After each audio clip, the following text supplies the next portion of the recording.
Hello, ladies and gentlemen, dude and dudettes. I'm Matt Burns. And I am James Irvine. And you're listening to The Burning Truth. Correctamundo. That we are. And it's going to be an interesting week this week, wouldn't you agree, Irvine? Yeah, I'd say so. I would say so. Shall we get down to business straight away? We could diddly doodly do that, yes. But we must do one important thing first. Would that be the watershed? That would be the watershed, because unfortunately we're not actually within the watershed yet until after a certain time, and we are live before the watershed. Okay, so without further ado, the following broadcast is brought to you by Matt Burns and James Irvine. What you are about to hear may contain swearing and very, very disturbing comments. So without further ado, I shall pass it over to you, Matt Burns. Basically, in other words, what my colleague is trying to say, where we may touch on topics that you may find offensive and may be unsuitable for younger listeners or people of a nervous disposition, or who may find certain topics offensive. If that is the case, then, we have to stress this. Audio discretion is advised, and just in case, as my colleague said, there may be a few swear words slipped out here and there. We do try to behave ourselves, but... Yeah, no can do. We try. No can do. No good behaviour here. Well, at least from one of us. Maybe. Yeah, of course, Batmans. That's why I said maybe. I don't know. Anyway, so today we need to get across our usual messages. That we do. That the Burning Truth does still massively, heavily support Black Lives Matter, and of course #Speaking Out. And we have always got an available slot for anyone who wants to voice their opinions and everything, just on one condition. You keep it clean and non-libelist. That is the right word, isn't it? Libelist? Libel? Basically, don't cause any libel, or basically throw out any accusations. We don't want to get sued, in other words. Yeah, we want to cover our own rear. And probably, we want to be safe. We don't want to be sued. Yeah, exactly. And I'm used to I'm used to covering my own arse because Matt Burns is always around. Excuse me? Don't get turning this on me now. Whatever's in your mind. Whatever floats your boat. But we've got plenty to discuss. So with that in mind, we thought we'd just get that message out of the way and just point it out. If you ever want to get in touch with us about it, or in regard to if there's any availability or anything like that, just send a message through our social media, through the website, or through all the many, many, many methods that you can contact us on by. Yes. And regarding the open slots, we've got quite a few open, so get in touch. Exactly, and especially with this, in regards to the topic of the nature, we will always have slots open and available, ready at it's the touch of a button, if necessary. Touch of a button. Just remember that, touch of a button. Yes, but anyway, we digress.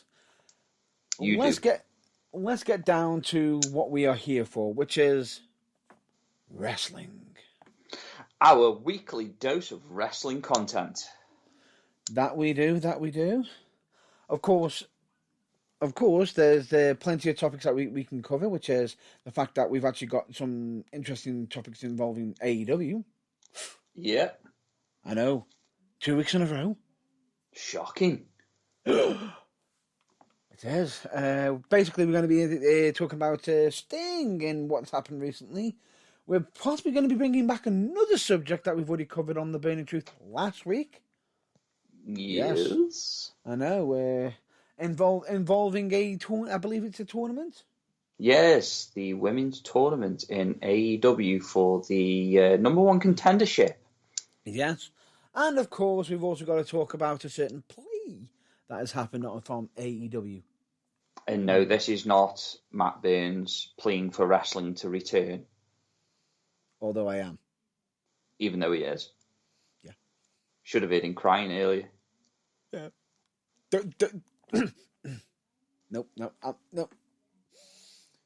Oh, sending you hugs and cuddles. Keep calm. I'll be, Right, let's get back to business. And of course, we've actually got to do something we haven't done in a long while for a little bit, which is generally talk about the fallout. Yes, the fallout from NXT TakeOver. Vengeance which is Day. called, oh, for God's sake, I was going to call it something different because I just don't like it. I don't like the name. Please do. I'm going to be calling it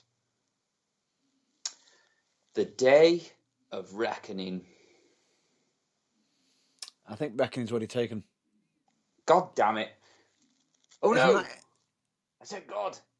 No! Yamika. Anyway, point being is, all I'm just going to say is, basically, is this. Is the Vengeance Day, we have got to touch upon that. But before we get to that, we've also got to mention the fact that tonight is WWE Elimination Chamber. Yes, I know, another big, massive event for WWE Network. They're coming around quick and fast. Yes, I was just about to say quicker than. No, I won't say that actually. No, you don't want to know what I was going to say. I'll just go with quicker than a hiccup. We'll stick with that. But anyway, point being is, the predictions are out. They are actually up on the website and on the blog section. But with that in mind, let's get down to business and talk about the fallout of NXT TakeOver Vengeance Day. Oh, God. The crossover between Vengeance and Judgment Day. No, I don't think it is. I thought that's where they had the names from. It sort of is, but I'm wondering if it's possibly linked to St. Valentine's Massacre. No, I don't think it did, no. Even though that would have been a more fitting pay-per-view name. Yeah, it would have been. And has actually been used by WWE, but probably didn't want to do it because it's too violent. We're using the word massacre. Yeah, I was just about to say, I'm not, we've stumbled into an era where the colour red is known as a sign of aggression. Even though the Vengeance Day logo was red. Yeah, exactly. So, just everything is tits up. Everything's topsy-turvy. It's like we are in a different dimension. What's it called? The Upside Down Universe. Or topsy-turvy. Stranger Things. Yeah, Stranger Things. Yeah, it's a bit like that. Anyway, let's crack on. I'm just rambling. Let's get on with it. That we do, because we've got plenty to talk about, because we actually had loads. I say loads of matches. We actually had 5 of them. Yeah, 5 matches, and each and every one of them, I would say, had a very, very, very decent match. Yeah. Every single one of them had a very good match. So I'll just speak generally. Overall, there wasn't a bad match on the card. Yeah, I'd agree with that. Well, you've got no choice. No, I actually agree with you on it. No, you're playing a game here called I Win. No, everybody wins on this one because it's NXT. Damn straight. So I win. However, I think I know what you're alluding to now. Yes. You brash young whippersnapper. Dude, I'm older than you. I know. I was trying to be nice to you. No, you're never nice to me. I always feel like you're after something when you're being nice to me. Damn it. He's figured me out. But anyway, point being is, my colleague absolutely, when I say this, dominated the predictions on this one. Yeah, because I win. Yeah, he predicted every match. I did! Yay! Which is, in case if anybody wants to know what that means it's known as a clean sweep. That would be a clean sweep for Irvine. That it does. And in case you want to know the results, we'll be going through them each individually right now and going through our thoughts of it. Yeah, go for it. Do you want to make it? Yeah, to make a start. Go for I'd it. say let's make a start. Let's get to the first match, which was the Women's Dusty Rhodes Tag Team Classic Finals, which pitted Dakota Kai and Raquel Gonzalez against Ember Moon and Shotzi Blackheart. Yes.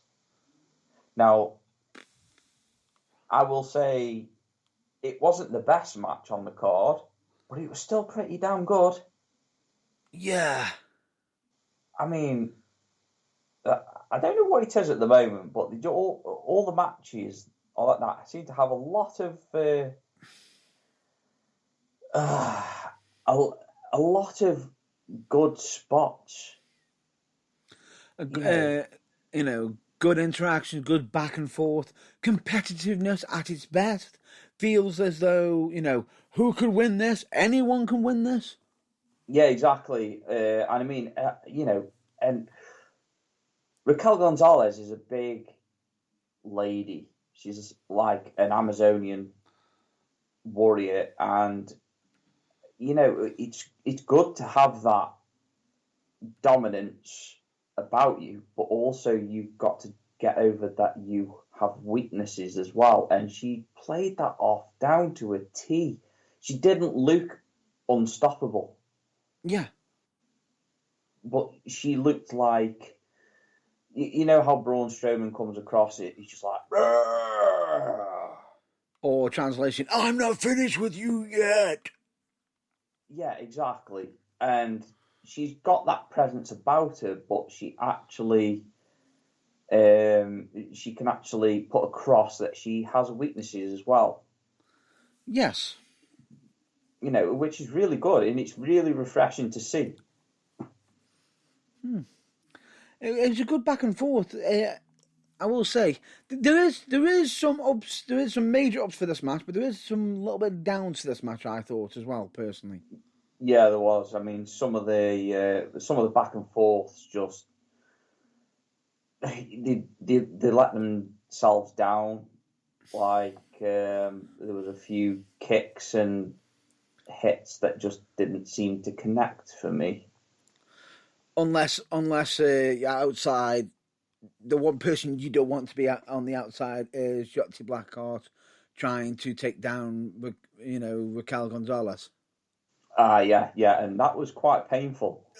That it looked painful. That's because it probably was. It was more or less of it wasn't.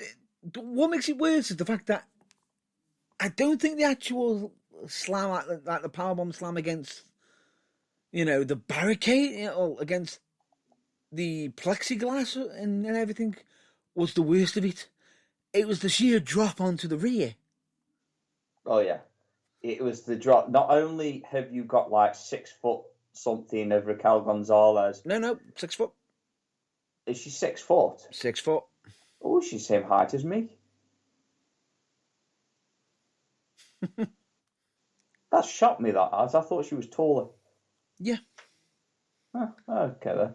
But that goes to show how they've got it presented. Yeah, exactly. Like, she's tall, she looks like a unit, but she's got her weaknesses. She can be beaten. Mm-hmm. It's just the case of how. You've got to figure that out. Like, how do you beat this Amazonian? Yeah. You've got to try. But, I'm looking forward to seeing more of her in the future. I mean, ever since the last TakeOver. all I'm saying, all I'm just going to say out there to the folks is, if they've been watching too much, Futurama, no, it's not that method. But I'm not going to address what method I'm referring to.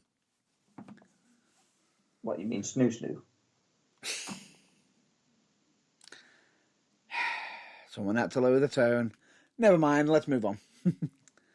What? I didn't say sex. I just did, though.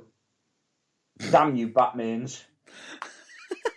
Anyway, point being is, let's keep it professional, let's keep it clean. I thought the match was absolutely brilliant myself, but where I thought it got a little bit confusing, and I'm pretty sure you'll agree with me on this because we actually discussed about this separately, is the fact that at one point during the match, it got a little bit confusing because the dynamic suddenly changed at one point because Dakota Kai was in the ring and all of a sudden she was getting beat down. Yeah, we did talk about this, and this was near enough at the beginning.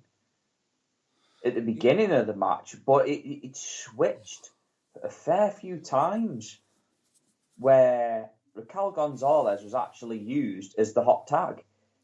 Yeah, which is not normally the case, but I've got a theory on that though.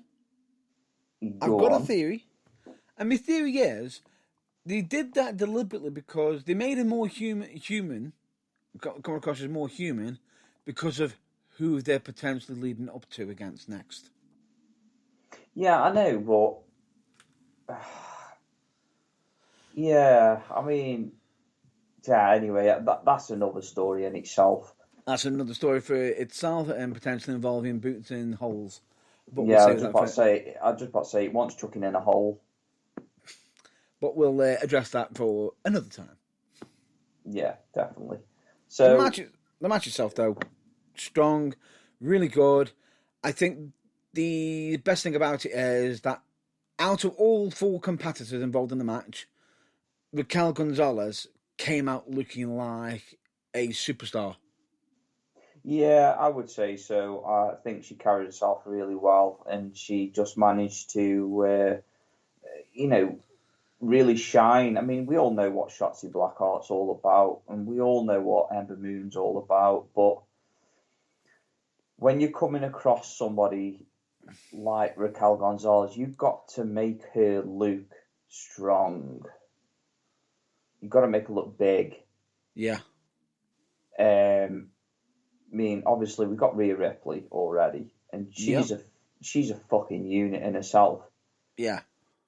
But again, she's another one that carries herself really well, and also has her weaknesses.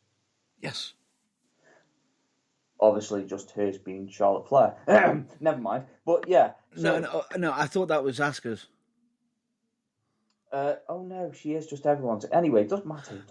Moving on. Moving on. What was your rating of that match? I would give that. Are we going out of 10? Out of 10. Out of 10, I would give it about 7.5.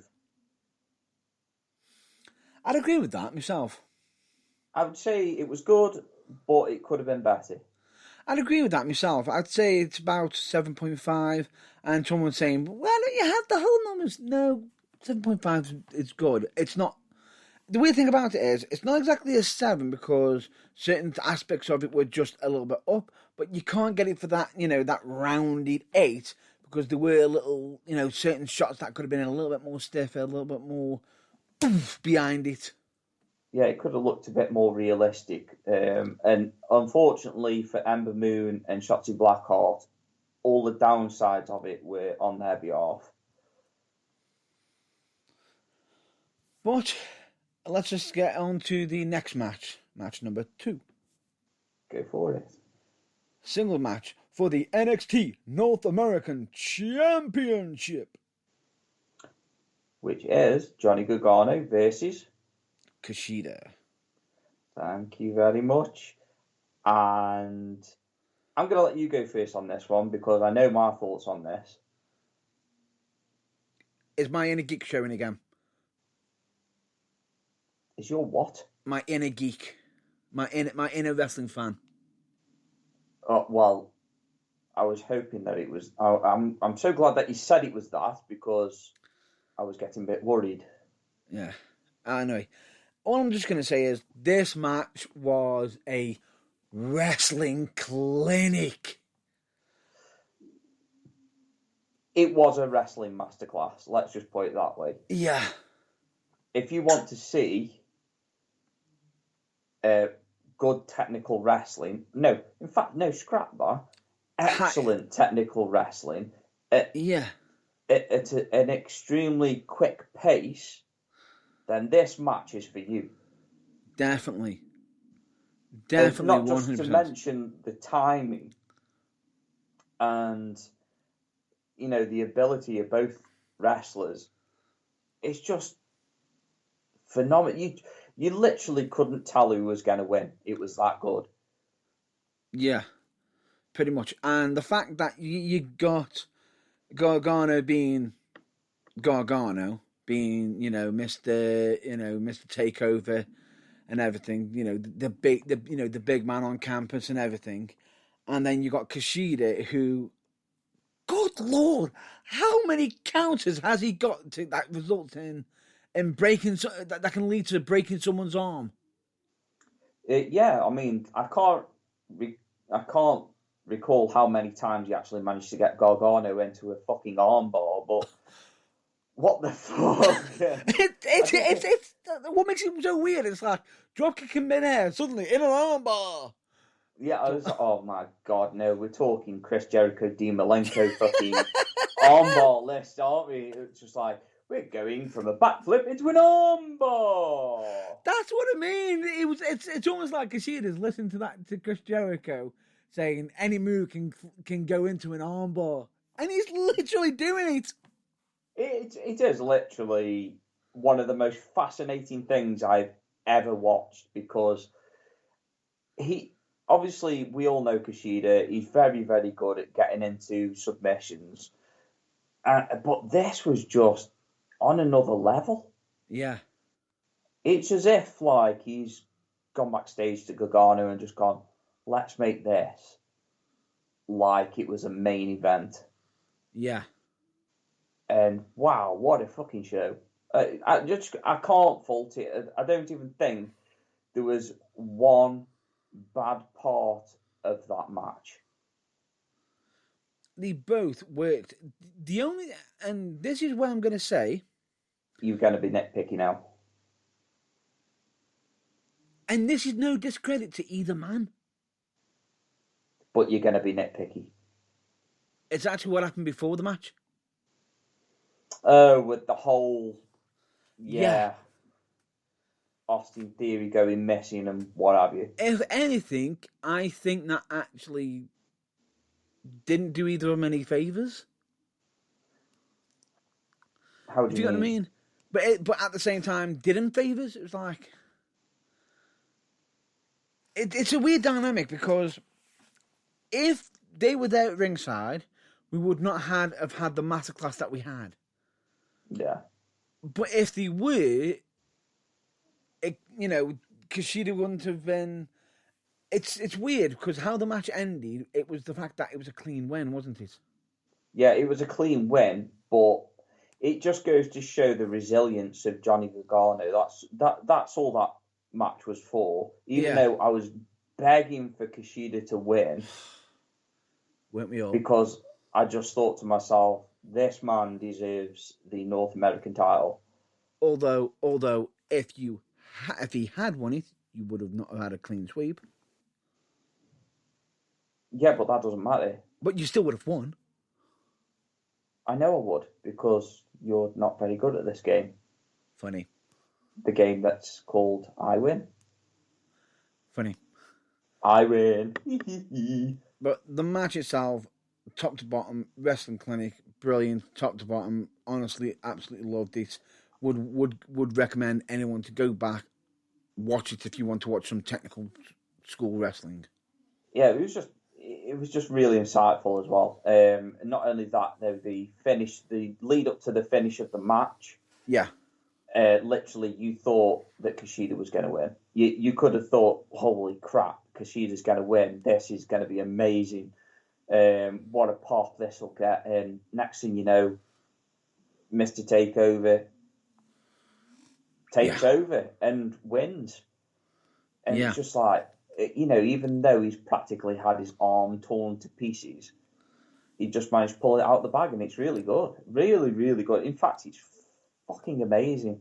Which some people are probably saying, and this is where I say I feel a little bit sorry for Kushida because he lost clean. Because then where does he go from there?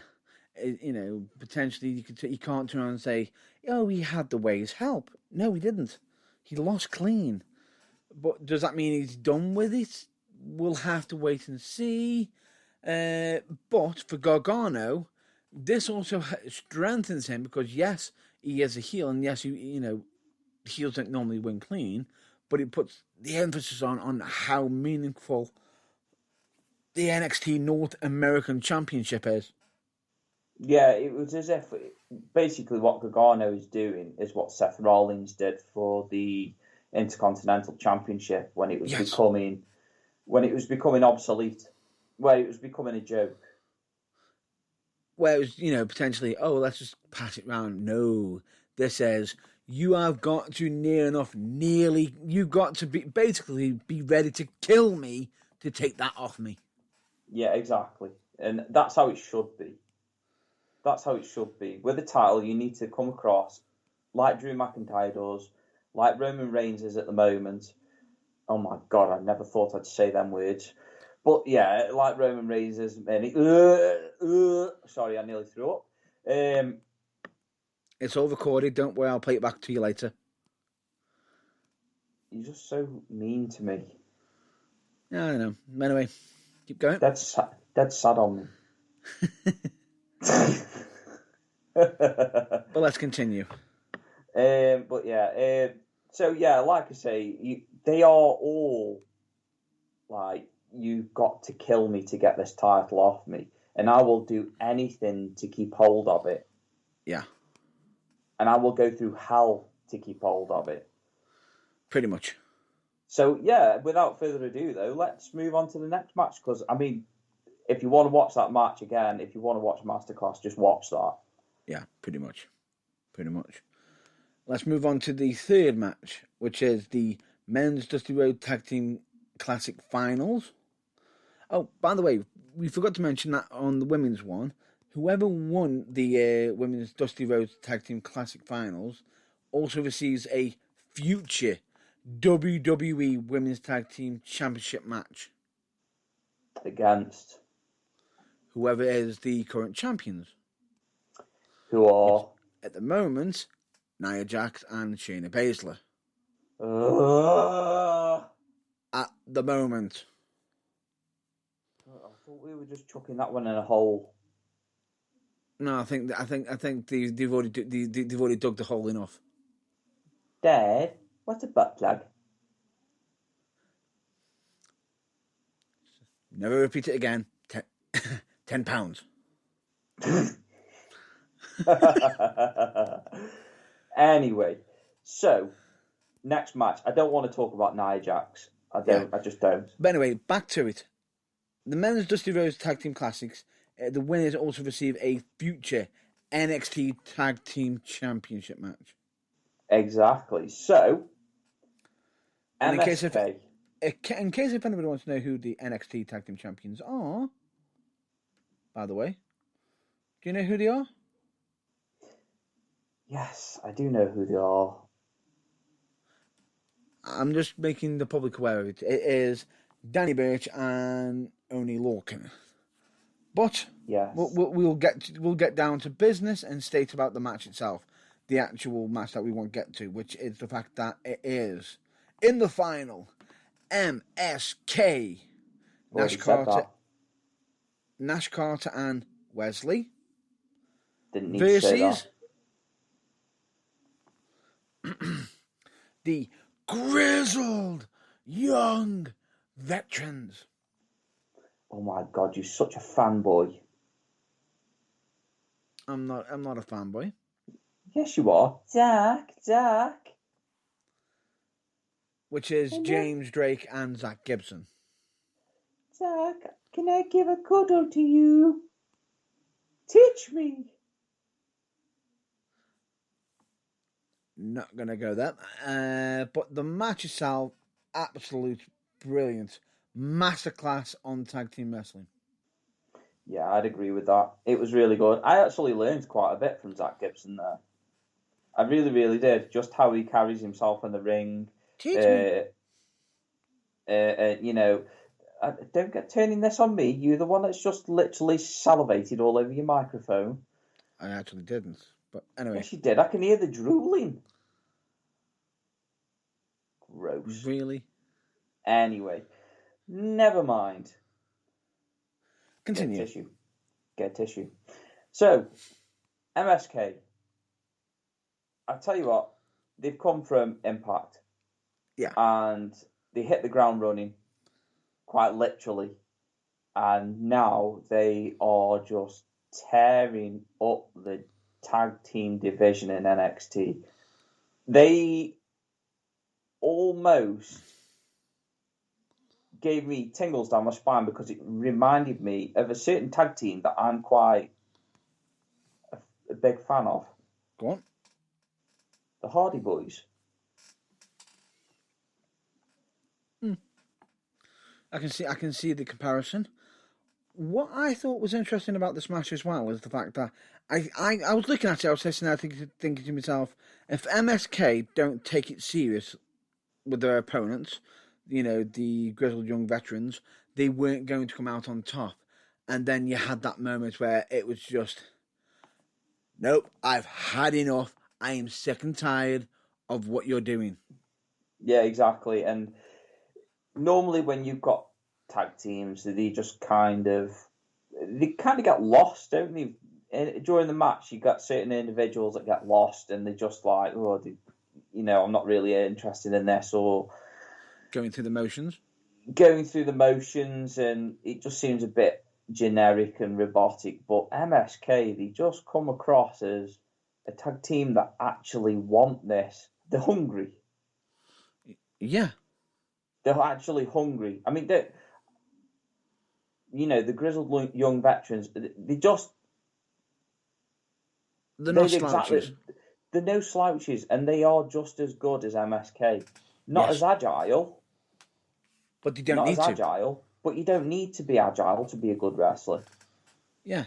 And this is why I think their chemistry gelled really well, because you've got MSK doing all the high flying and everything, showing their brashness and showing what they can do, where you've got more of the grizzled young veterans showing their take no policy, no prisoners, smash mouth, and, take it to the brawling. Yeah, something actually, and now I'm going to, people can kill me for this, they could shoot me down, whatever, but you've got the Young Bucks in AEW. They're classed as the best tag team in the world, correct? Correct? To some reports, yeah.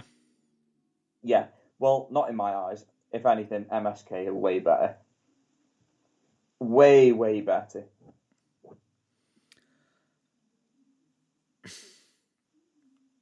I'm not going to disagree. You're not going to disagree, but you're not going to agree either because you want to remain neutral. I understand. But no, for me... actually, no. I'm actually going to 100% agree with with the statements. I'm going to agree with you simply because the Young Bucks are good and they have their own stick, but super kick.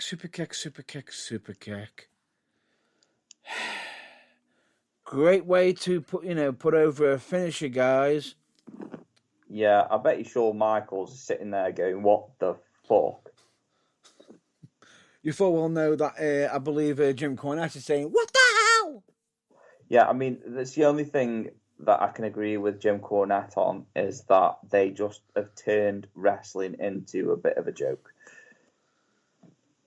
And I feel as though they take pot shots at tag team wrestling at some of the big events. It's like, oh, we've got our tag team finish move that puts away, once we hit it, it's match done. But we're going to hit other tag team finishes and not end the match. Yeah, exactly, and that's why the Young Bucks fail. Whereas MSK, they have their own individual finishes, and they have their tag team finish, Yes. which was brilliant because they used their finishes on Zach Gibson, and he kicked out. But Yeah. then they used the actual tag finish, Yes. and it ended the match, which makes fucking sense. Makes sense. Makes sense. It does make sense. It makes fucking good sense. That it does. But anyway, point being is, with it, it's just done really smart. Whereas instead of it being the 500 finishes and kick out, kick out, kick out, when it basically what my colleagues try and say is when the finisher was hit, it finished the match. Yeah, and it didn't continue into a ridiculous spot of unnecessary kick, drop kick, face plants. Doesn't, it's just stop overcomplicating tag team wrestling. Keep it like this. It's brilliant. Or translation, or as certain people might say, keep it simple. Stupid. But anyway, MSK get the win, and moving on to match number 4. Now this is an interesting match because Io Shirai Yep. is my girl.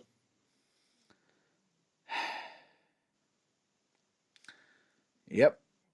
I am actually having a fanboy moment right now because I think her movement and her presence in the ring is just in the women's division right now. You can't match it. You really, really can't.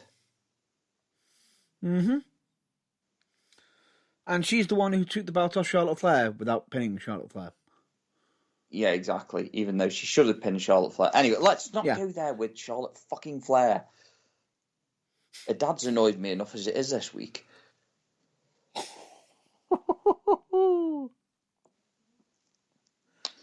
Which we may have to cover. Oh, I think we should actually. Yeah, but anyway, we'll cover that later. Yeah, we'll cover it in a bit. Anyway, so we have Io Shirai. Yeah. We have Mercedes Martinez. And for the love of Christ, I can't remember the third one because my mind's just drawn a blank. But then again, you're probably starstruck that you almost collapsed. Yeah. I mean, a bit like a certain announced, No, you just no. It's terrible. No. That's not the punchline because I've actually got another punchline that I'll be able to use it a bit later. Anyway, it will be none other than Toni Storm. Ah, yes, Toni Storm. This match was thoroughly, absolutely brilliant. It was, yeah. I would totally agree with that. It was really, really, really good. Everything just flowed. It hit the right notes. It was really, really good. I mean, I don't know about you, but when Io Shirai goes missing off screen now, I'm just expecting her to pop up from nowhere and just either hit a crossbody or a moonsault or yeah. It's just like she's like the Randy Orton of high flying moves. What, from out of nowhere? Yeah, exactly. And I was just like, my eyes were glued wide open. And it's just like, I'm so invested in this match right now. I just can't take my eyes off Io Shirai because I feel if I do, I'm going to miss something. Yeah. It's like with Orton, he's usually on the screen when he hits these from out of nowhere RKO where Io Shirai suddenly just pops up from out of nowhere. Yeah, I was just about to say, Randy Orton is on the mat. He's getting up RKO out of nowhere, or you're going for a top rope maneuver, RKO out of nowhere. Io Shirai goes off screen, literally comes from out of fucking nowhere. From the bottom of your screen, from the right of your screen, from the top, from the left, from the side. She's like a magician. Yeah. She's like a magician. She's just like, poof, she's there. You're like, what the fuck? Where did she come from? It's literally like, poof, what do you need? Poof, what do you need? Yeah. No. Oh, she's like the Spanish waiter out of fucking Mr. Deeds. Oh, my God. Yes. Oh, what was his name now? What was his name? Oh, good Lord. Oh, I can't remember his name. Oh, but yeah, it just turns up out of nowhere. It's like, oh God, stop doing that. Yeah. But she's gone it in such a way where it looks like the match is over. It's over. Big finish, big finish, big finish. It's over. And in comes Io Shirai. Yeah, Nope. Exactly. I think my favourite part of this match was Mercedes Martinez gives Storm a fucking German off the top rope, which looked fucking brutal, by the way. I felt that all the way down my spine. As I was watching, I was literally checking my neck. I was like, have I just lost any vertebrae? Yeah, it literally felt like my spine had just collapsed. Or you shrank. Yeah, I shrank more inches than Hulk Hogan. Oh dear. That will not end well. Nah. Get over it. Anyway, point being is, I loved that part of the match because next thing you know, Io Shirai comes up, literally like a squirrel climbing up a tree, and next thing you know, gives a couple punches. She's there, hanging off the top rope. Next thing you know, she does the fucking double-footed stomp onto her chest. And I'm like, oh my God. Oh my God. It's the end. Yeah, I thought, that's it, game over. That's game over, that is. Nope. And obviously, I'm glad it wasn't, because we got more quality content from there. And Botchamania did as well. Yeah, and Botchamania did, yeah. So, let's move on to the Botchamania bit, shall we? Bear in mind that MSK and the Grizzled Young Veterans, they spent quite a lot of time around the announcers' table. Yeah. And we had a certain individual, Tony Storm, try to clear the table because and literally look at it. In fact, she may have scowled at it because it imploded on itself. Yeah.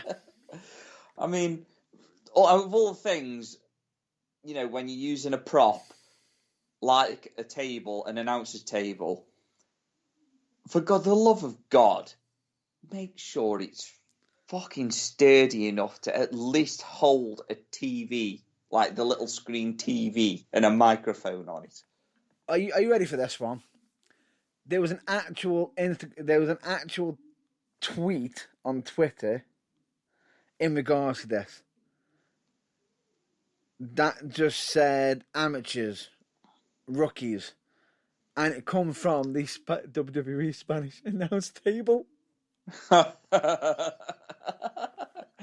It is though. It's like the WWE Spanish announcers table is one of the most hottest properties within the WWE, because it's like, I'm going to put you through a table.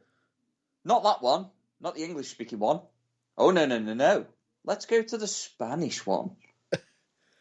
I feel sorry for the Spanish announce team.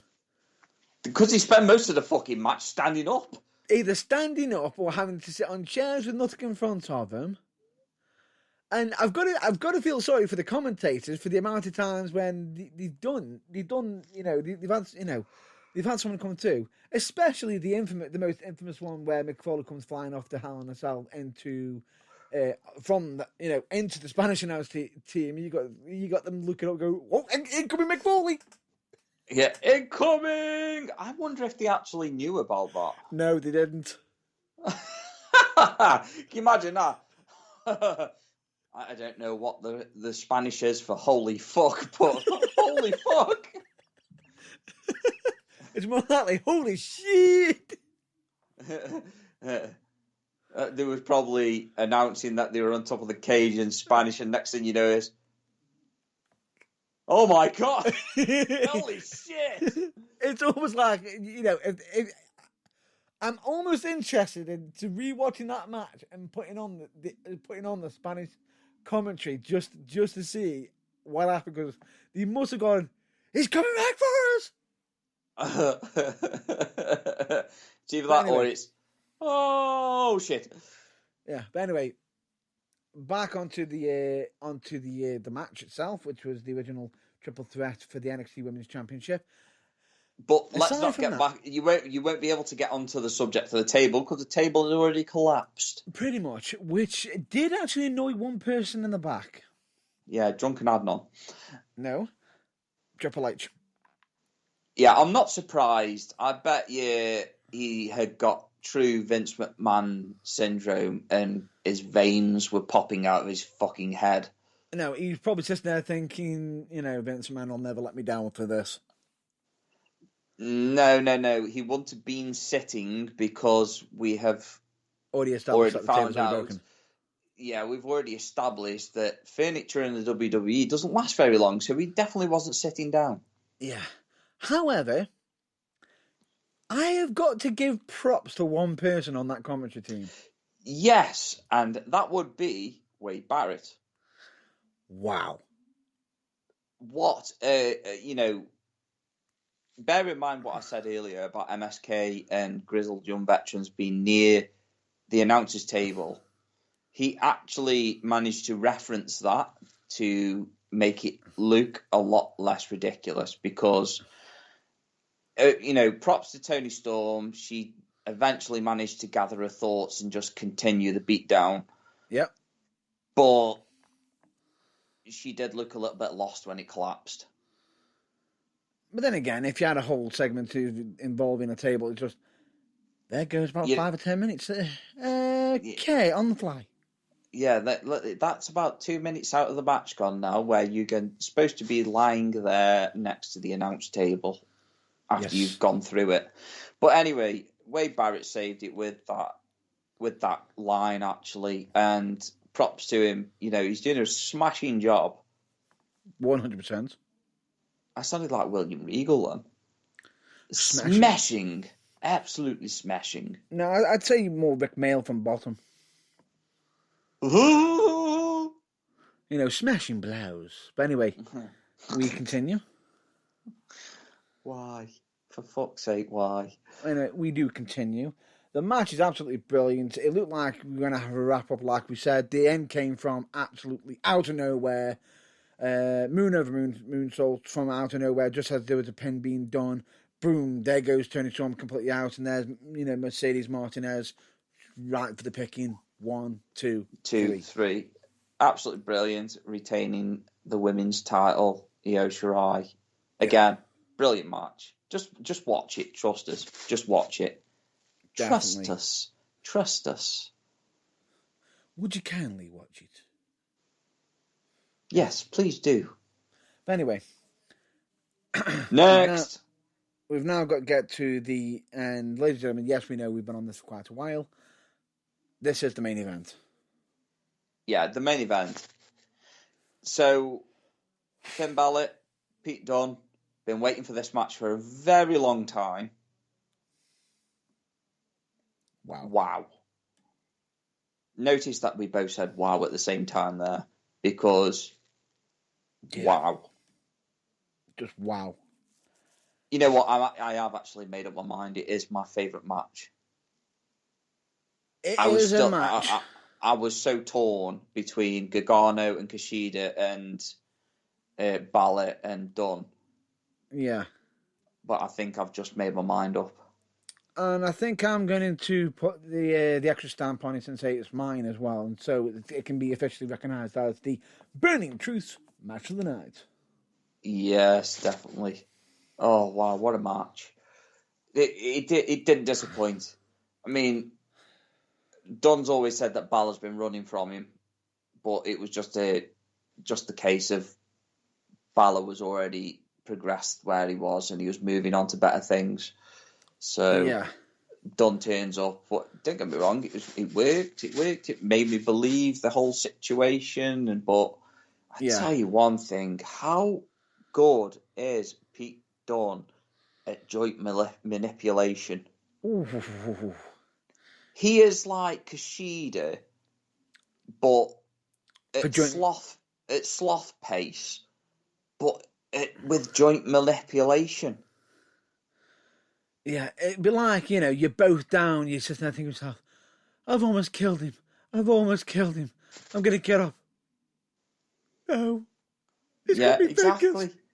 That's like my weakness. I'm Superman, but joint manipulation on my fingers is my weakness. It is my kryptonite. Just no. No. And I mean, how the finger snap looks, it looks fucking brutal as fuck, and it looks real, and it actually makes me cringe watching it. You're there, and you're watching Balor cusping his hand just to say, oh! Yeah, exactly. He literally sells it very, very well. I mean, oh, fucking hell. It's just brilliant, mate. It's just brilliant. Yeah. I can't, there is not one part of that match that I was disappointed in. Let's just put it that way. It was fucking brilliant. It had tech, lots of tech. And normally you'd think, oh, techie match is a bit boring. I want to see how I fight. No, trust me. If you're a wrestling fan, this is the kind of shit you want to be watching. Yeah, it wasn't just the fact that they were doing tech, it was the fact that they were mixing it in with some brutality. Yeah, exactly. The joint manipulation of Pete Dunne is just, it's the best in the world. It's why he is where he is. That's why it's called the Bruiserweight. Yeah, that's why he's called the Bruiserweight. And, I just think he's really good. I really do. I've watched him in NXT UK and now watching him in NXT US in America before you start getting pedantic again. And I just think it's really, really, really fucking brilliant. Yeah. I really do. I just think it's amazing. And this is the thing, though, now, is that Balor actually had him to the stage where he'd actually managed to damage, was it his left leg? I think it was his left leg, wasn't it? Yeah. He managed to damage his left leg, and how they made that play into the tech, it's just brilliant. It was like, I see your joint manipulation, and I'm going to raise you a broken leg. I'm just going to take out your, I'm just going to basically cripple it so you ain't got a leg to stand on. Yeah, exactly. But obviously, in true Pete Dunne style, he managed to get back on top again. But still, a brilliant match. So I can't pick any fault with it. All I can say is just watch it. Just watch it in awe and enjoy it. And what I was referring to earlier, where you see them both down. You sit there thinking, oh, they're both down. And all of a sudden, as soon as you see him move his hand and you can see Pete still holding his hand, you're like, no. I know, and that's the thing, though. He kept hold of his hand. No matter what, he kept hold of his hand. It was like he had a bullseye on that hand. Exactly, and it was the same hand every time. It was never a different hand. It was always the same hand. And yeah, a lot of people were just there saying, why didn't he go for the jaw? He didn't need to. But he did, though. He did go for the jaw. He did as well, because I thought that how they did the storytelling was perfect. The fact that he's sitting there saying he's going to aim for the jaw, but he's aiming for his hand to stop his hand from defending his jaw, and then he's sitting there saying, you sit there, you talk a lot of smack, and we already know, you're saying all eyes on you. all I see is a man with a glass jaw. Yeah, exactly. And he did. If anybody says that he didn't use his jaw to his advantage, he Oh, he did. did. He He did. did.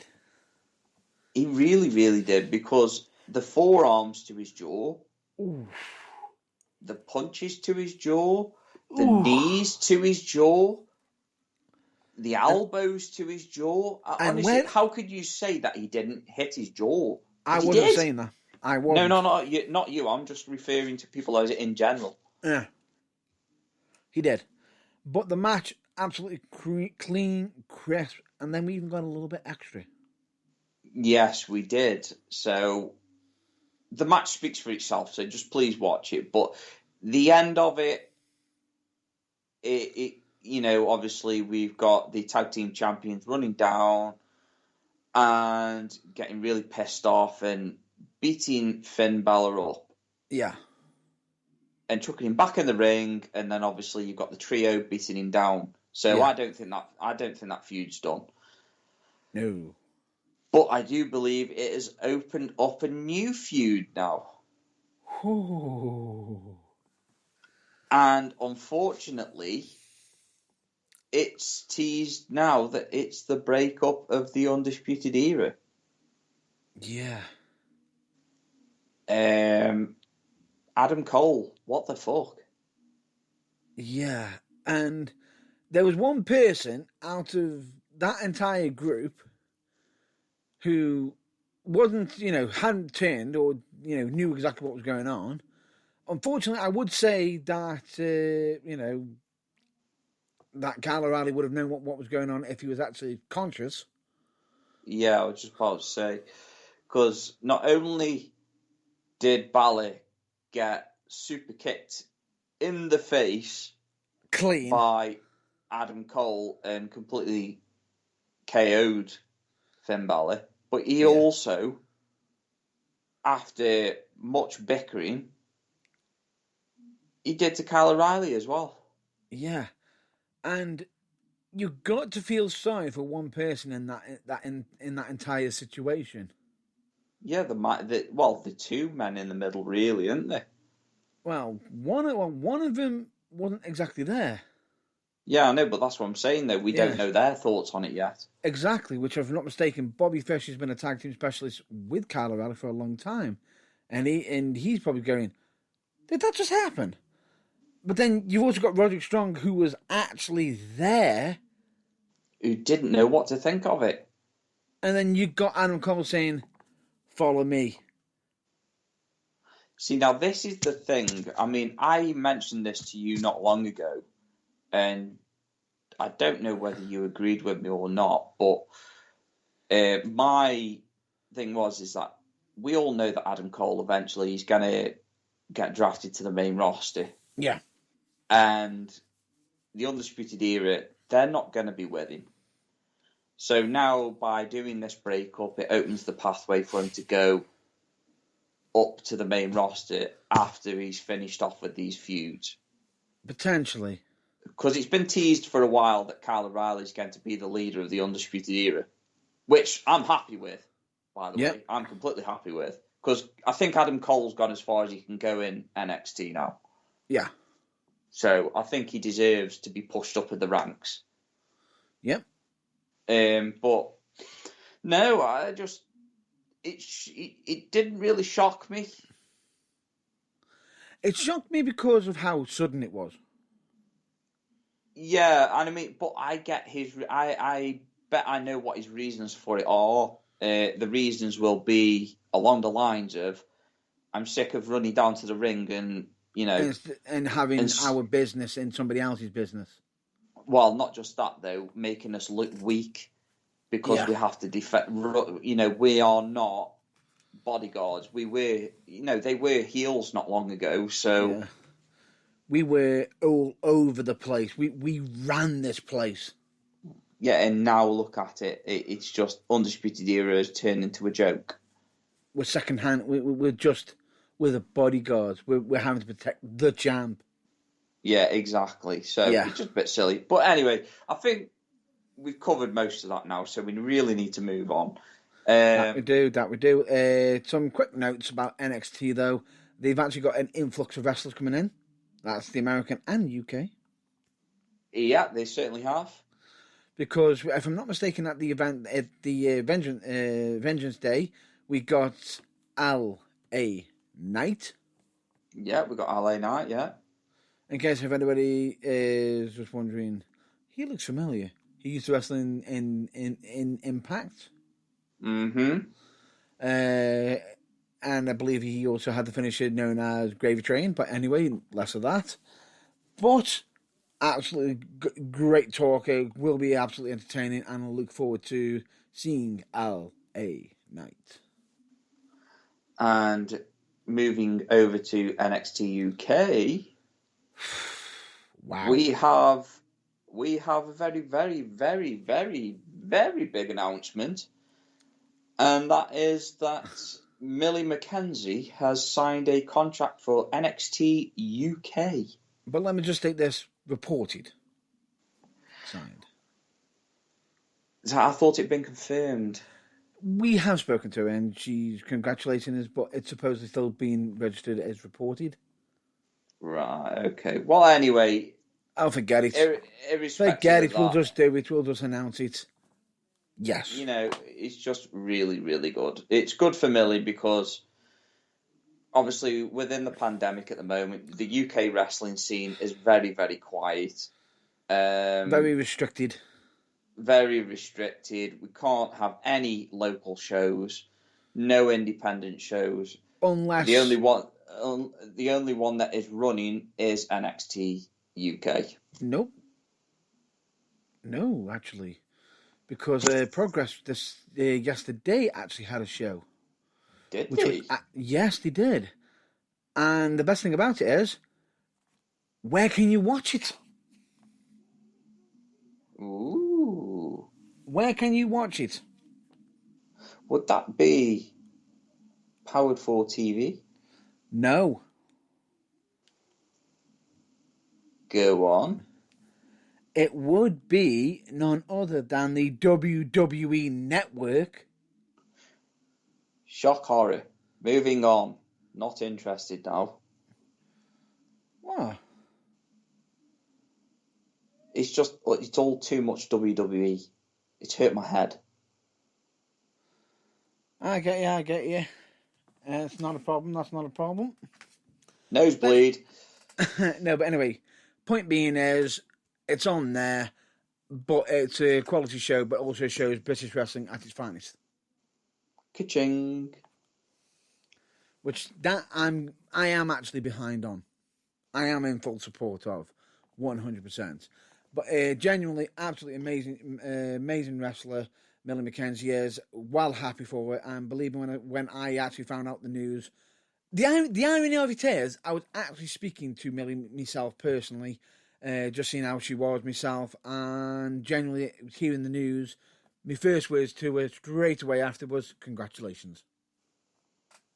Yeah, and congratulations, fully in order. And I believe you sent yours as well, didn't you, as well? Not right now, but I will be. Well, you have done. You've just done it. Okay, let's do it then. Congratulations, Millie McKenzie. Congratulations. But there we go. Moving on. By the way, what you mentioned earlier on the episode you were angry at Ric Flair? Yes, I am very much angry at Ric Flair. Why is that? Not only is the silly old goat impregnating other wrestlers, I'm just joking. No, what it is with Ric Flair, he has actually made a statement about people or wrestling fans that use, that use terminology that only you would expect to hear backstage. Kayfabe. Right.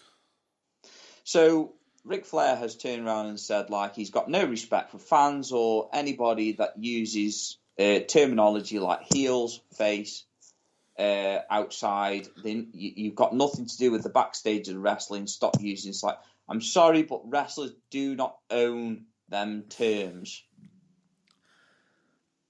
I think he's going back to the old days when it used to be which used to be Carney language.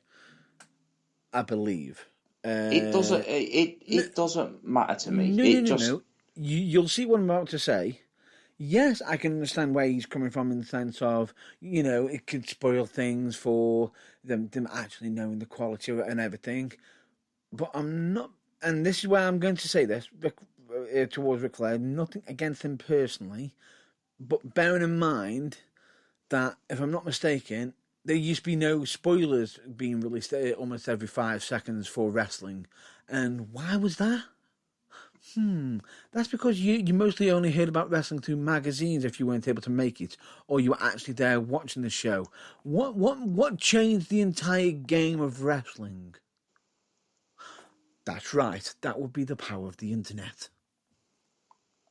And the fact that wrestlers were actually giving the secrets away. And on top of that, you've also got to take into account you can only keep something hidden for so long. Yeah, and I'm not being funny, but when you've got wrestling shows and you want people to believe that it's real, then try not to use a finishing move where you are telepathic and dick twist somebody with your brain. Yes, that genuinely has happened. And it was fucking awful. Oh. I have psychic abilities. I am now going to twist your penis with my mind. No. No. Wrong. Stop. Annoying. Silly. Moron. Anyway, back to Ric Flair. It's not really something... Stop laughing. Batmans. So, Ric Flair, no. You don't own them terms. That terminology is not owned by wrestlers. The fact that we know about this terminology just goes to show how open wrestling has become over the last 10 to 20 years. Yes. It's not our fault. It's the wrestler's fault. So don't say that you've got less respect for us or no respect for us being wrestling fans by using this terminology. Try looking a bit closer to home. Yeah. So anyway, that's my 2 pennies on it. Let's move on. And before we get on to it, and on top of that, there's also the fact of, last time I checked Ric Flair, and this is not a dig at you again. Aren't the fans allowing you to be able to have your dream? Well, yeah, at the moment he's allowed to have his cake and eat it. He's allowed to be married and impregnate other wrestlers. According to storyline, of course. Although, just to point this out, Lacey Evans is actually pregnant. What a turn of events would it be if it was actually Ric Flair's? No, it's not Ric Flair's. I know, I'm just joking, for God's sake. However, if it does turn out to be Ric Flair's... Woo! Awkward. Awkward! Woo! And Ric Flair's going to be needing some more to be work than ever. No, more than ever. Yep, because then child maintenance payments are going to keep on trucking. Yeah. But anyway, bear in mind the fact that it is interesting. However, you did bring up a nice little topic to reiterate that I actually forgotten about for this week, which is the fact that you mentioned ownership of slang and words. Because we all know that WWE at the moment has been labelling, we own your right to your likeness because you're under our employment.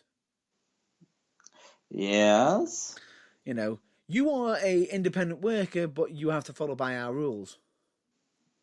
Well, something's backfired. Just like a massive Don't you mean enemy? Mr. Irvine, it's called an enemy. Minute. Anyway, we'll move along. The point being is, let's just say, when it comes to copyright, because certain names you're only able to hold on for so long. Yeah. Right? Some names are actually coming up soon. And WWE has actually applied for these names to be back to theirs. And some of them they haven't even got yet. Well, when they've applied for these certain names, I haven't got a list of them. The records of where they get them all copyrighted and everything. WWE got a message back. Yeah, we'll give you the copyright on one, the ownership, the trademark or the ownership of these names on one condition. You get the signature of the person who actually owns that name, who is their real name. Right. Meaning, WWE have to ask them nicely if they would be willing to be able to allow them to own ownership over their full name, which they can earn money off themselves. And then when that wrestler leaves, they have to change their name because WWE owns that name. Right, okay. Translation, if you want a good example, Dominic Mysterio, it's his real name. WWE doesn't own it. They've actually applied for his name, and the records have turned around and said, nope, you have to have Dominic's signature saying he has given permission for you to own it. Otherwise, they keep the ownership of their name. Yeah. Interesting fact, everybody. Nobody cares. However, I'm pretty sure that Rey Mysterio is probably signaled to Dominic saying, no, we don't want you doing that. We want you to keep your name, because if you ever decided to leave the company, you haven't got a battle for your own name. Kind of a bit like how we got Jon Moxley and Dean Ambrose. Yeah. But anyway, that's it. Thank you. Moving on. Fucking WWE. Fuck's sake. Shall we get to AEW? Oh, thank God for that, some normality. Because we've already mentioned the predictions already being up. We've already mentioned the fallout of TakeOver Vengeance and everything that we've addressed. Let's get to AEW, shall we? Yay! Uh-oh. No! I've just realised something. What?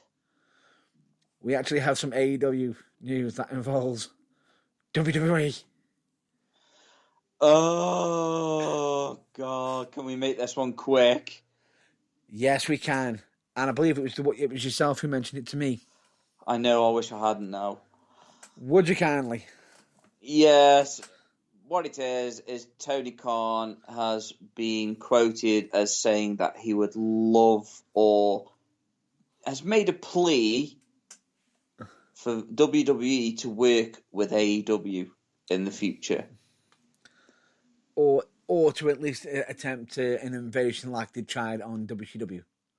Yeah, but we all know WWE is its own entity. It's the biggest wrestling organization in the world. It doesn't matter. Vince McMahon would just laugh it off and hopefully crawl up his own arse and cry somewhere, but I just can't see it. And something, AEW don't need WWE. I don't know what Tony Khan's thinking when he made that plea, but it's just blech. I do find it weird that the fact that you actually just mentioned the WWE owner's real name.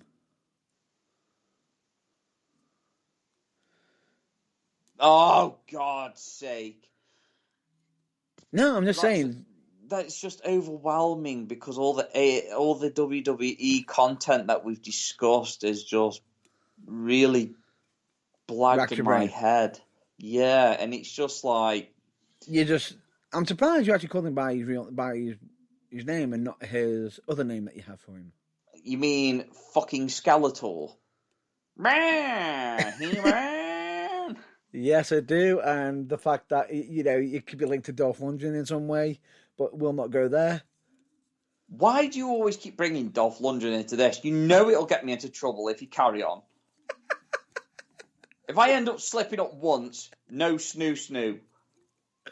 I think you've already hit that button already from earlier. God's sake, it's called the self-destruct button, isn't it? Oh, for God's sake. But anyway, we'll digress on that. No, you're digressing. I'm trying to ignore you now. Interesting play. If it did pan out that Tony Khan managed to convince Vince to somehow be involved, it would revolutionise wrestling in a massive way. Likelihood of it happening? Not happening. It won't happen.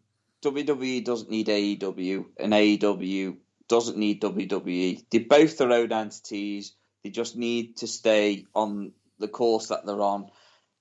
AEW have got Impact. They've got New Japan. There's talks of ROH. There's so much talks. So do they really need the WWE? No, because they've got a massive following, a massive cult following. So WWE should be a little bit worried. I don't think they will be worried. No. I said a little bit. I never said fully. Oh yeah, it'll give them twitchy bum syndrome. Yeah. They should be a little bit worried because if they keep going at the rate that they're going and WWE keep going down the route that they're doing, which is somehow diabolical, because there is even more topics that we could cover, but I don't think Irvine will be able to have it, and I'd probably have an aneurysm over it. Yeah, I was just about to say, I don't think my brain can take much more WWE content. I nearly did a Jim Ross then.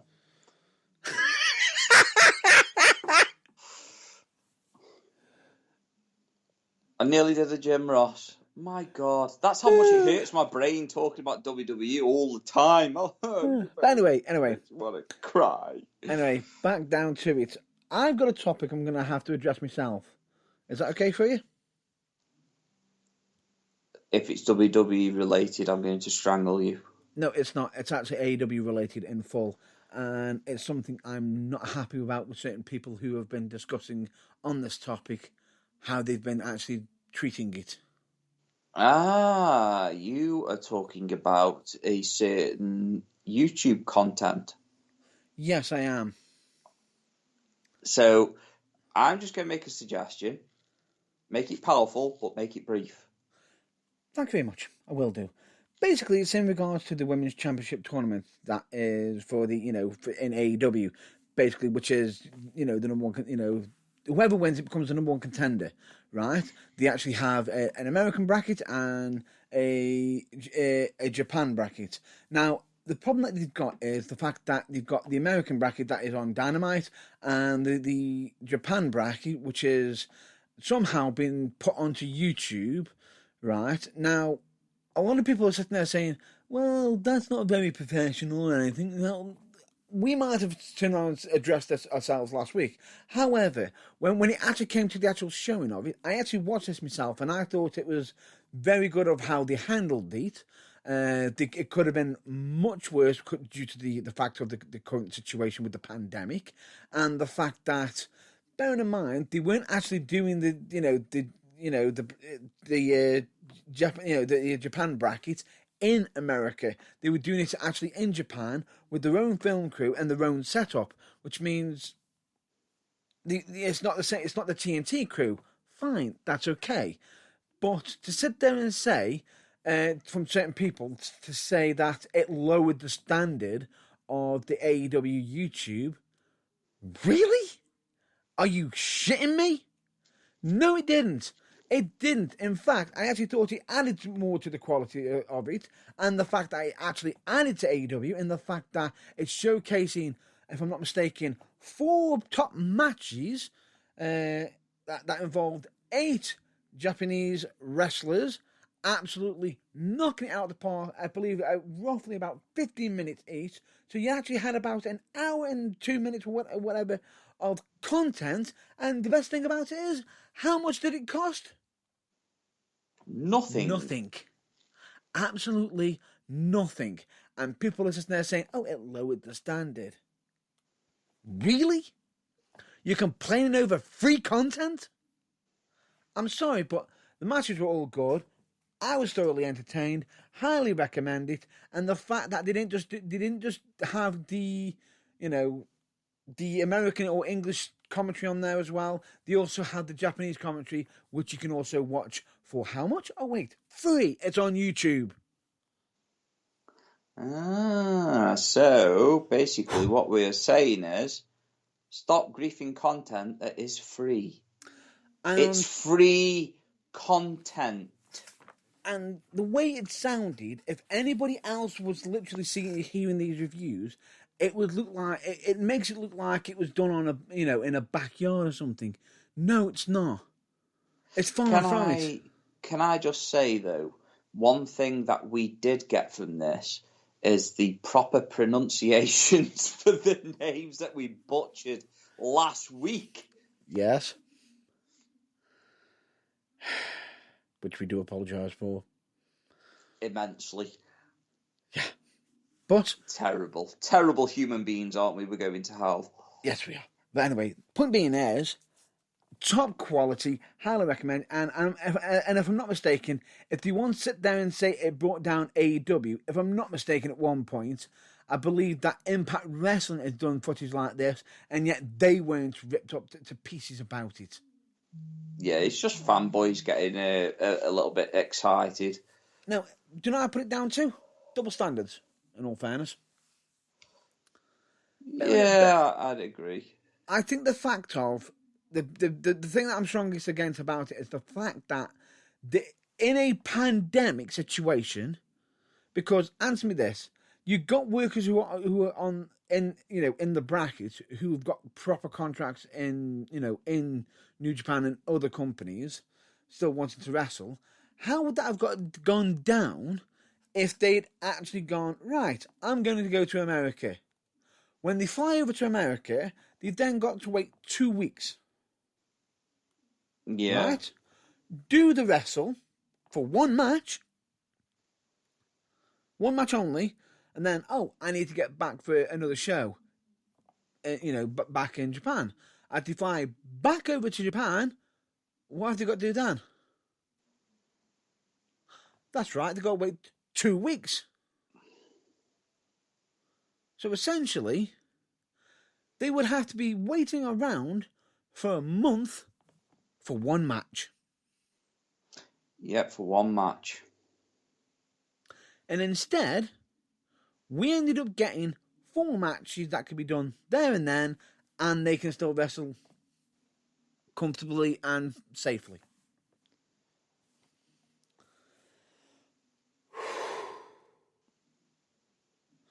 Job done.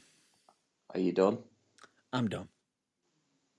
Great. Now, if anybody didn't realise that Matt Burns now has piles because he's been straining that hard whilst talking about that subject. Moving on. Mark drop? Yes. It definitely wasn't a nut slap. Come on, Mr. Burns, let's move on. Yes. We've got to get on to the third topic of AEW. Yes, and that would be Sting. The subject of Sting. It's quite a thingy one. It's a brief one because Sting took a bump off Brian Cage. It was a powerbomb, and it looked a pretty fucking convincing powerbomb to me.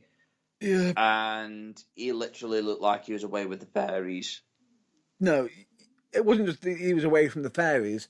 The fact that he got slammed, we all went, and then you see him looking up at in the camera that's aimed directly down, looking down at him, and he's like, "Have I really just entered back into this?" You know what he looked like? It actually looked like he'd just taken a huge, satisfying shit. It's just to say, "Oh, thank God it's over." Yeah. It's like you've been pushing for hours and it's just like, oh, God for that. I'm done. I like it a lot. I'm done. Oh, thank God. He even went cross-eyed, I think, as well. If you look at the picture, I swear he's cross-eyed. Yeah, it just the power bomb looked brutal, and a lot of people are saying, well,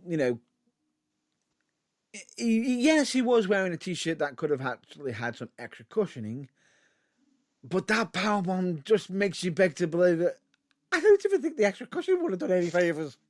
No, I don't think it would. To be fair, I think if he'd have taken that on a mattress with loads of pillows on top, I reckon he still would have felt that. Yeah. Because it looked pretty mean. But obviously, Sting's comfortable taking that. If he's comfortable taking it, and he's not worried it's going to end his career, fair enough. Yeah, and bearing in mind, it probably did Brian Cage an absolute massive favour at the same time by making him look into an absolute royal, vicious, mean bastard. Yeah. Even though we all know that Brian Cage is a bit of a dick anyway. So, he just kind of works hand in hand. Not dick in hand. You know what I meant. Yeah, I got what you meant. I know where this is going. Nope, we're not going down that road. There. Point being is, a lot of people saying, why is Sting doing a match at this age? I believe, is he 61? 61, and yet he's not the oldest wrestler to... I mean, how old was Terry Funk when he retired? Like, fully retired. That's what I mean, fully retired. I don't even think he has fully retired. No, I'm pretty sure he has. I don't think he has. It's Terry Funk. The man keeps saying he retires, but he keeps coming back. He's like a bad case of fucking syphilis. Moving on. Thank you. Now you know what I'm on about. Yes. Moving on. Yeah, moving on swiftly. But, ladies and gentlemen, I believe that's going to move us into... I'm just wondering if we should go either into the epic wrestling moments or the non-wrestling. I think we should do... did we do an epic wrestling moment last week? We did. Yes, we did. So... We did it before the non-wrestling topic. Yeah, we did a non-wrestling topic last week. So, unfortunately, we are running out of time. So, what we're going to do is we are going to go into... our epic wrestling moment. And we'll cut out the non-wrestling topic for this week. Yeah, I think I might cover a bit of it in my blog next week. Ooh, that'll be interesting. The Memoirs of Irvine. The Memoirs of Irvine. That really sounds like a disturbing thought. Wow. I don't feel clean. What have you been thinking about? I wasn't thinking about that, you filthy animal. I just know you. Oh, well, at least you're not... No, I won't say that. You could get us into trouble. No. I've already... Just no. I've already said a part of it, so you know what's coming. No. Just don't. Not like most of the women that you think. Never mind. Anyway. Have it all, Mike. Yeah, we're going to get to the epic wrestling moments, and unfortunately, this does actually involve WWE. Yeah, but in a sense that isn't like in depth. No, it is actually on this. This is afterthoughts after the WWF/WWE. Yeah. So we had the talk, didn't we, about Jim Cornette being an absolute fucking arsehole. Yes, but the other week. He also has his moments. He does have his moments. It's not everything that he says. And I've come to realise this because I've recently watched the Dark Side of the Ring, Oof. I watched the segment of that abomination that Vince Russo came up with in his ultimate wisdom just to injure or get one over on JBL. Yeah. And the end result was multiple people being injured, a star who was meant to be made being absolutely not made, and the star who ended up being made being completely buried. Yep. Oh dear. Yep. And bearing in mind that all this was a shoot. I suppose, yeah. All of this event was a shoot. And in case if anybody wants to know what a shoot means, it means real. Yeah, it's Sorry, real. Rick. Yeah. So, would you like to remind everyone what the event was called? The tournament that my colleague is referring to is known as the Brawl for All. Thank you very much. I only asked you because it slipped my mind. Yeah, trust me, it's something I will never forget because, good Lord, what the... I don't forget the event, I don't forget the tournament, I just forget the name. I'm terrible with names, I'm just good with faces and other things. No, I'm actually glad, I actually feel happy for you, the fact that you forgot the name of it, because I want to be there. Yeah, no, that's fair enough. But anyway, it's part of the epic wrestling moment because even though it was not a actual wrestler that created this Segment? this segment of pure comedy, well, dark comedy gold, is none other than Jim Cornette. And Referring, who's it aimed at? It is aimed at Bat Mearns' favourite person, VFR. VFR. In case you won't know who that is Vince fucking Russo. Vince fucking Russo. Who, yes. When I was watching Dark Side of the Ring and listening to him talk about the pitch that he made to McMahon and talking about the reasons why he made this event, and then knowing, because obviously I watched this tournament and it was fucking ghastly. It really, really was. And what many worse is, even though it was a shoot, Vince Russo had to rig the damn thing. And even then, because they rigged it, Bart Gunn didn't get the message. Oh, no. One match was only rigged. Would you believe it? And yeah. Do you know which match it was?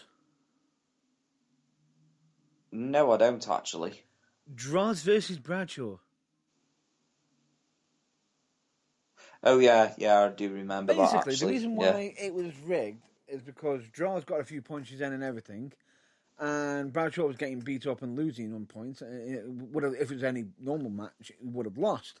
But when it came to the point, I think Russo was probably slipping money to the committee saying, please just let him run through. I just want him knocked out. Yeah. But in all fairness, you know, Droz should have gone through easy. He should have gone through because you didn't think. But anyway, that's irrelevant. The whole tournament itself was fucking awful because you had a future top talent that was coming through in Dr. Death.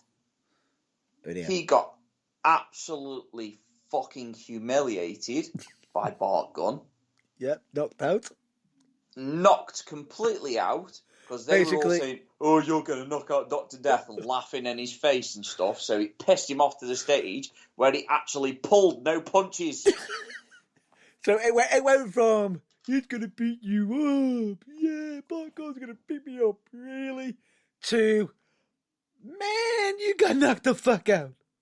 Yeah, and Bart Gunn, bless him, he got fucking heat after that. I mean, he got heat off fucking Hardcore Holly. Yeah. You know, Bob Holly. So, you know, he had the first match with him, knocked out Bob Holly, beat him hands down, goes into the next match, Dr. Death beats him hands down and made Dr. Death look weak as fuck. And we all know Dr. Death, what he was about. He was fucking brutal. The whole event was for Dr. Death to win it. And it was rumoured for him to be Stone Cold Steve Austin's next opponent as well. Yeah, I think that would have been fucking legendary. Brilliant feud. Brilliant feud. Especially with the irony of it says who was Dr. Death's manager? Yep. Jim Ross? Yep. But anyway... Jim Ross was like, couldn't believe that his best friend had been knocked out by Bart Gunn. And it's like Bart Gunn says, you can't hold it against him. It was a fucking tournament where they were going to get a massive payout at the end. They were told it was going to be a shoot. So, what's the issue? The issue is Vince fucking McMahon and Vince fucking Russo. That's what the issue was. The issue was probably that Vince was sitting there thinking, oh, I'll be rigged. Vince Russo won't let me down. And Russo's going, no, let's make it as real as possible. Let's make it real as possible. But the Godfather put it right when he said that when he got knocked out, he realised that this was a bad idea. And he just thought, stay down. I'm done. Yeah. He said, like, he's not one to shy away from a fight. No. Believe it or not, the Godfather in real life hates pimps. Yes. He actually used to knock them out with a slap. Yes. And for God's sake, what a story that is. You a pimp? Yeah. And he owns his own strip joint. And he owns his own strip joint. He's like, yeah, but he's not a pimp though, is he? You know, even though he portrayed... No, I'm not saying that. Far from it. The whole dream. Which is brilliant. Still brilliant gimmick. I love the Godfather. But anyway. Yep. He said it best when he said that it was a shoot. He got told what the prize was at the end of it. He was like, hell yeah, I'm in. You know, it's extra cash for me. It's a big payout, you know, blah, blah, blah. And it's a bit of brawling. Yeah, and when he got knocked out, Ooh. Even he said, like, he got knocked out and one of his legs buckled, clotted up. Yeah. And he actually got an infection inside of his leg and he could have lost his leg. So that was 3 wrestlers there already. And it hadn't even got to the final. Yeah. That was 3 wrestlers that had already had the careers shortened. Drastically. Yeah, exactly. And then when the final happened, which was JBL versus Bart Gunn. Yeah. And JBL ended up just being a big mouth clown because he got knocked the fuck out. Lights are on, but nobody's home. Now you think, after winning that tournament, and actually, instead, we'll get to the moment now, shall we? Yeah, go for it. The moment is the fact that when Bart Gunn had won and the tournament's over, you got Vince fucking Russo at home going, oh, look, JBL got knocked out. I'm finally happy. I got what I want. Oh, what's this? I've got a voice recording on my phone. Yeah, well, let's just get to that, shall we? Because obviously Jim Cornette confronted Vince fucking Russo before the incident. Yes. And said, motherfucker, I'm telling you from my goddamn lips. He has a way with words. He has his way with words, but this is the only time that I've actually laughed at something that Jim Cornette said, because I actually agreed with him. Yeah. Which pained me. But still, he was like, motherfucker, I want you to hear these from my goddamn lips. And it's like, really fucking tearing into him. And then Vince Russo, for his attitude to say, what's your problem? This is all over wrestling. And then next thing you know, come the infamous incident where Jim Cornette turned around and said, "Hell yeah, I did it. I want to give that motherfucker a piece of my fucking mind." And he threatened, basically left Vince fucking Russo a voicemail that, had murderous intent. Which, if I'm not mistaken, he actually reported. So, wow, he threatened to kill Vince Russo, he threatened to kill his family, all because he did that. Because even Vince Russo said, "I like Bart Gunn, he was a good wrestler, he was a good in the tag team with Bob Holly," and then what? Yeah. They had nothing for him. He just won the tournament. They were like, "How could you just won the tournament? You were promised to be Stone Cold Steve Austin's next big feud. He took initiative and he fucking won in great fashion. And then they just made him sit at home for weeks on end, wondering what the fuck was going on."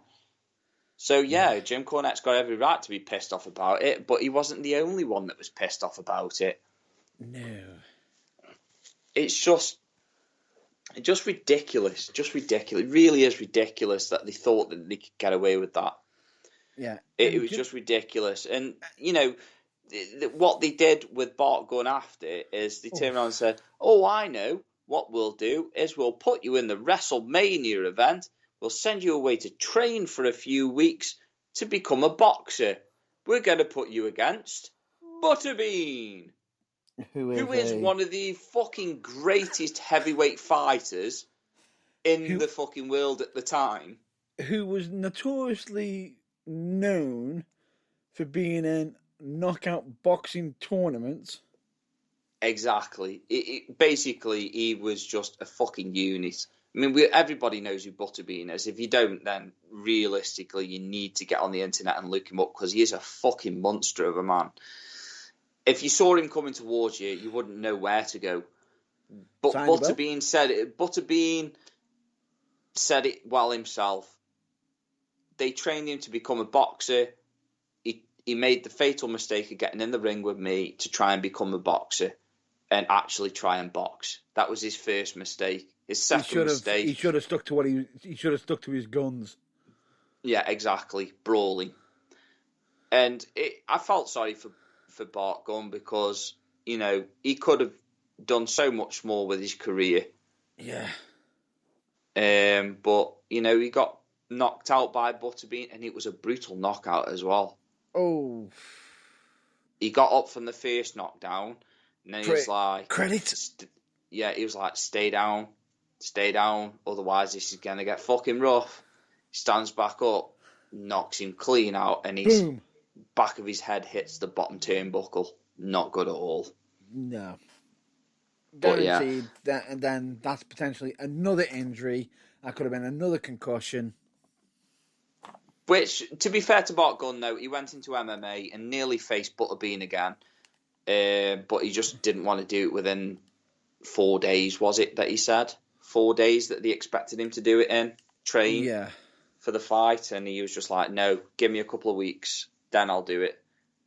So he ended up missing out, which is a shame, because, it would have been good if he could get one back over on Butterbean, but it is what it is.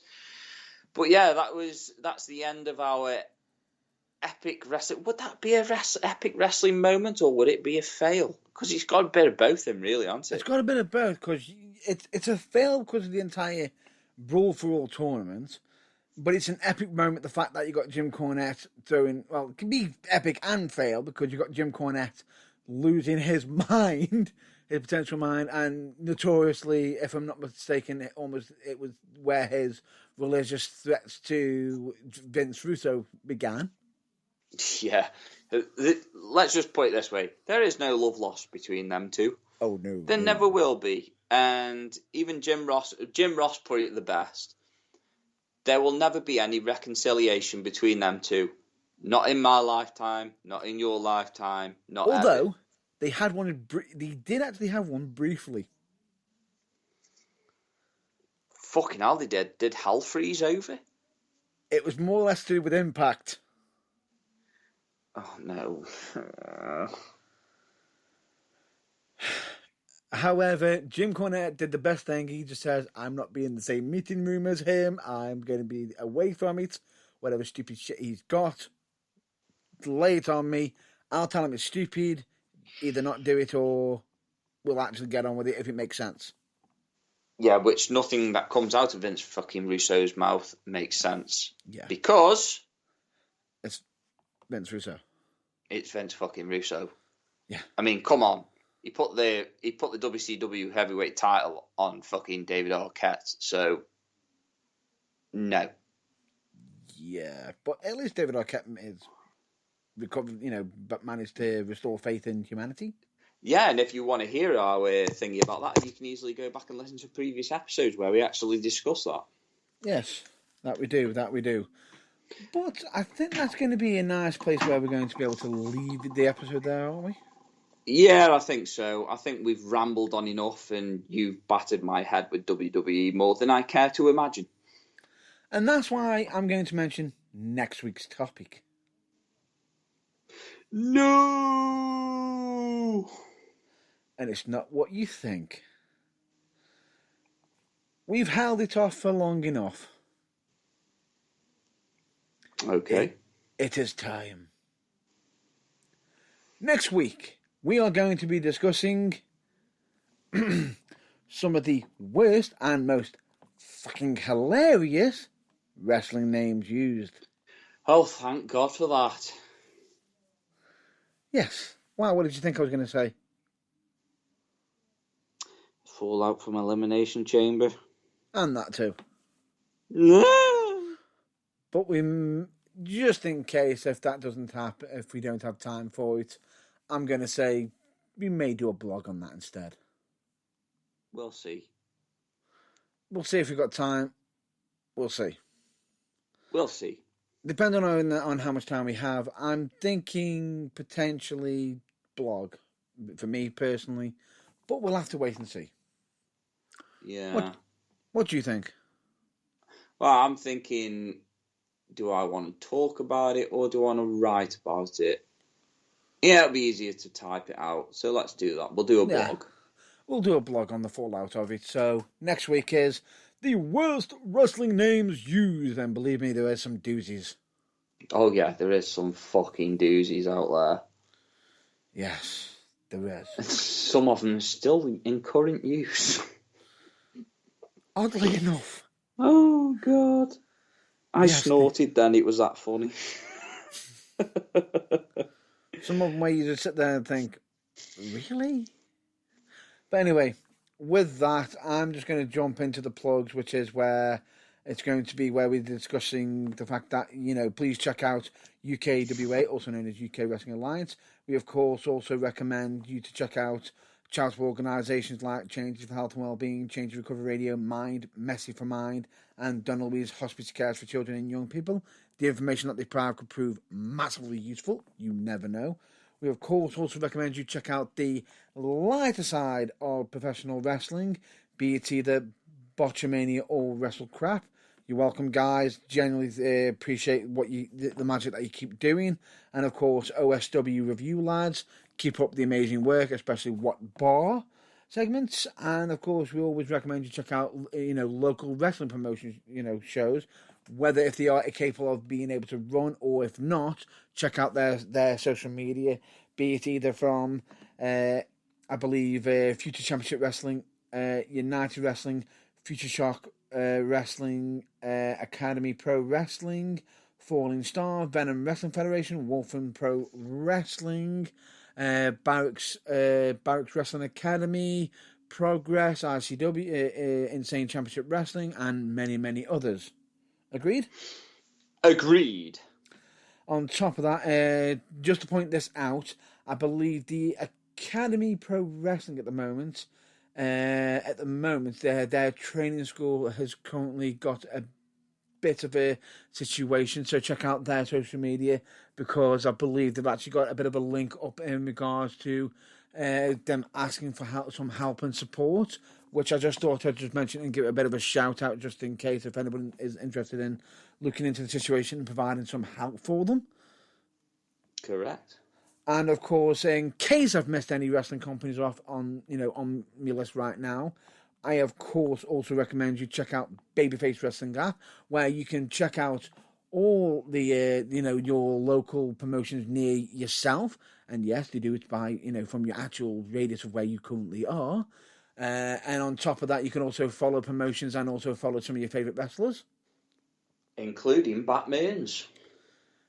Ha ha ha, funny, and I'm not going to do a cheap self-plug, but I will do a cheap self-plug on UK Way. Please and thank you.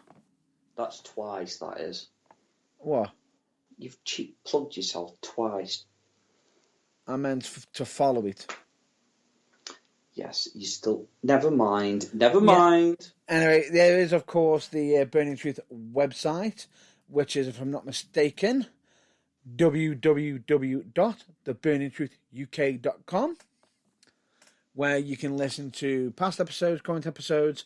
I believe we've also got interviews on there. Some more coming up soon. On there soon enough. Past reviews. We've also got the blog. We've also got the merchandise. Buy my fucking merch. Buy our merch, of course. Where if you want to provide some absolute support to us, we would be absolutely grateful for that. We also have most of the things that we have discussed on there. We do actually have them on the links page section, and we do recommend you check out check them out. But understand that we cannot be held responsible for any external websites. That is true. As we have no control of them. Exactly. And just in case, I just thought, just in case as well, I also recommend you, to check out our social media, which will be either Facebook, Twitter, YouTube, and of course, Instagram and TikTok. We are both on there, aren't we? We correctly, Mundo. Oh. And of course, you can listen to past episodes that are available on the website, YouTube, Spreaker, Spotify, iTunes, Amazon Music, Deezer, and of course, Google Podcasts. Google Podcasts, and many other external sources. And that's going to be a wrap up for the plugs. Actually, I do believe you need to give somebody a special shout out. I was going to do a certain individual who follows the Burning Truth just recently. Yes. Think about it. Yes, I have thought about it. And you know what? Thank you very much for the quick reminder. And ladies and gentlemen, in case you're wondering, this person I'm going to be giving a shout out is somebody who's actually following us on Twitter. And genuinely, I will say, it did absolutely catch me by surprise. And very much so. And my colleague as well. Which is, he's also a massive fan of the wrestling business and is a interviewer. Correct. And lately he's been doing a lot of interviews through using the power of the internet. And what made it so weird is the fact that I was watching one of his videos and enjoying it, which I believe he was interviewing Spike Dudley. And everything, and then all of a sudden, just as you just turn on, you got Spark. You turn on, goes mention something. You talk about certain things not working out, and it not making sense. Don't make sense. Right, and all of a sudden, I got a bit of a ping on my phone. I checked on my phone. Oh, it's Twitter. Someone's added us. It was the guy I'm actually who's doing the interview, which was Chris Van Vliet. It's wonderful that we have such a variety of talent that follows us now. This is not going to be us saying we're big shots now, because we're not. No, trust me, we are not. I can't stop stuttering, and neither can Batman's. Yeah, And I I think. can't remember half the stuff that I'm doing. I wing it most weekends. I really do. Yeah, I know. Quiet That's you. yes, yes, I know. But anyway, genuinely, thanks very much for the follow, Chris Van Vallette. Generally, one person I will say, if you're interested in seeing some absolute top amazing interviews, recommend you check out his quality interviews that are on YouTube, be it either through his direct YouTube channel of Chris Van Vallette or his Chris Van Vallette clips as well. Couldn't you reach this specific person on Google? You can pretty much search for him, and basically be able to find him pretty much across all social media. Absolutely amazing.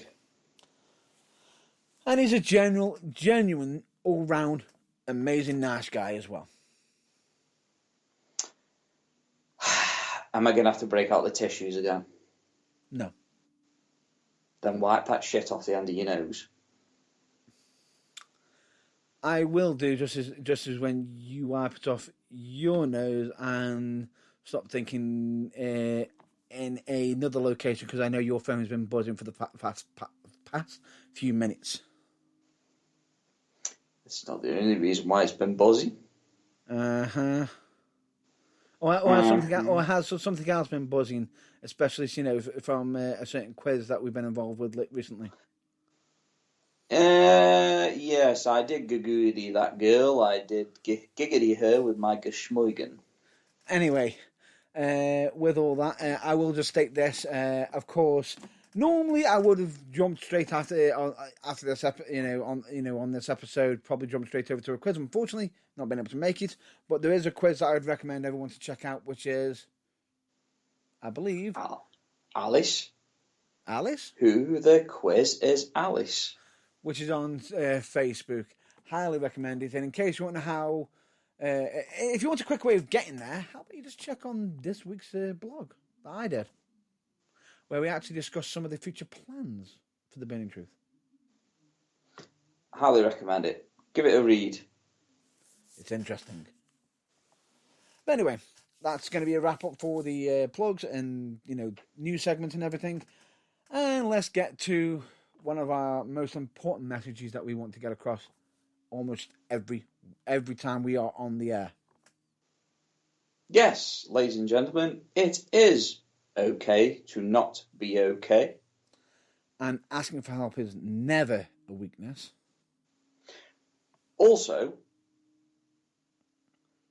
it doesn't hurt to be kind. Correct. I believe it doesn't hurt to be kind, and of course, you can end up just by asking for help. You can find out that people care for you a lot more than you could ever know. And as my colleague was saying, it never hurts to be kind. As we've stated, if during this time, if there's anything that we could be right now, be more kind is what I suggest. And the rule of thumb is wait. I've heard this before. Oh, that's it. I believe it was number one rule of progress, number one rule for the Burning Truth, and probably in all general life it should be. Don't be a dick. A dick. 100%. Translation. Don't be a dick. Yes. Makes sense. It does. And of course, never compare your behind the scenes to other people's greatest hits, quoted by Tom Campbell of Cultaholic. And of course, make yourself a priority once in a while. It's not selfish, it's necessary. And final mental health message I'm going to say to everyone, please be excellent to each other. Couldn't agree more. And with that, I'm going to say, I hope you all stay well, stay safe until the next episode, and check out your local rest promotions. and reach out to a friend, a family member, or anyone you haven't spoken to in a long while. That just that contact could actually help them out in a massive, massive way. And you never know. But that's a wrap up for this episode. I've been Matt Burns.